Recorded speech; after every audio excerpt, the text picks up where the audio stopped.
What's up everyone, it's DA here. Hope you guys are doing great, hope you are doing fantastic. Today we're going to be taking a look at the level 40 Eagle Bearer. Now, as some of you already know, I recently just got this weapon from the raid and decided to go into several missions, some PvE, some PvP, to kind of like show you guys what it feels like, how it performs as we go through this review. It is a 750 AR with some really good magazine capacity.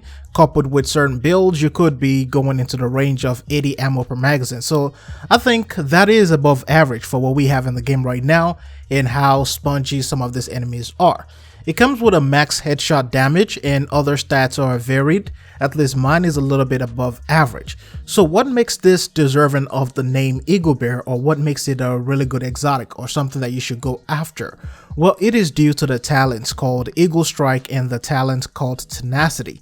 Eagle Strike increases the accuracy as you fire up to 30%, and if you get a headshot kill, you get a tenacity buff. Now this tenacity buff makes it so that 40% to 80% of your damage that you take is delayed until the buff expires. So this makes it viable for some of the tanky builds that you will see out there, but there is also a caveat. See, if you have the tenacity buff active, you need to get at least 3 kills while you have it active or you risk dying. So let's say you went against someone who was using the Eagle Bearer, they can still die even after killing you because they still need 2 more kills or use a medkit if they don't want to die.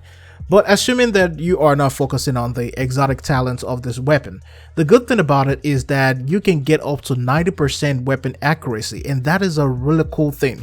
I know a lot of people don't focus on accuracy in this game as much, but 90% weapon accuracy for AR, that is really good. It also has a really good stability, and that is one of the cool things about it. So when you're combining the good stability with a weapon that has the potential to reach 90% accuracy, you're looking at a very sturdy and stable weapon right here. So even if you're not getting headshot kills, you can still benefit from all those other stats and perks in this weapon. It is a good weapon. In the right hands, you can do some crazy damage and numbers with this. So what are some of the potential viable builds for this weapon? Well, the first one is going to be AR builds, but considering the risk from the tenacity buff, that is why I'm going for a different build, and I decided to go for the True Patriot set. Of course, I have a True Patriot set and I have the Coyote mask, I have a chest piece with Unbreakable. Now this is something that I call the reflector build, or damage and resilience build, and if you have a deflector or repair drone with you, you can actually feel confident using this weapon even in the dark zone. Because of the True Patriot buffs and debuffs, it is a perfect synergy with the Eagle Bearer, and you will notice that even just by looking at it on paper as well. In PvE, Eagle Bearer is above average. Now there are still other competitions out there, but if you decide to use it, it is above average, and you can definitely see some of the really cool benefits of it as well. Now in PvP, the difference is quite noticeable. Activating tenacity buff requires a kill, and that is a lot of work to begin with. Now if you're in the dark zone, that is a little bit of a different story because you can kill NPCs, get that buff and use it on another player.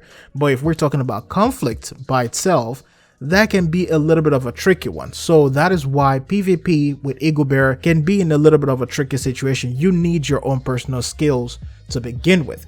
Should you go after this weapon? Yes, of course, obviously. If you don't have it, you should definitely go after it. But it is not something that I would, ask you to die over, because there are way better options out there, even in the AR category.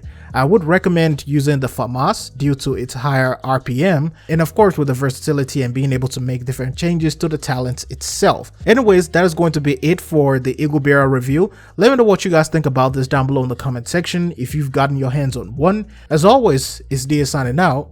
I'll see you guys in the next one.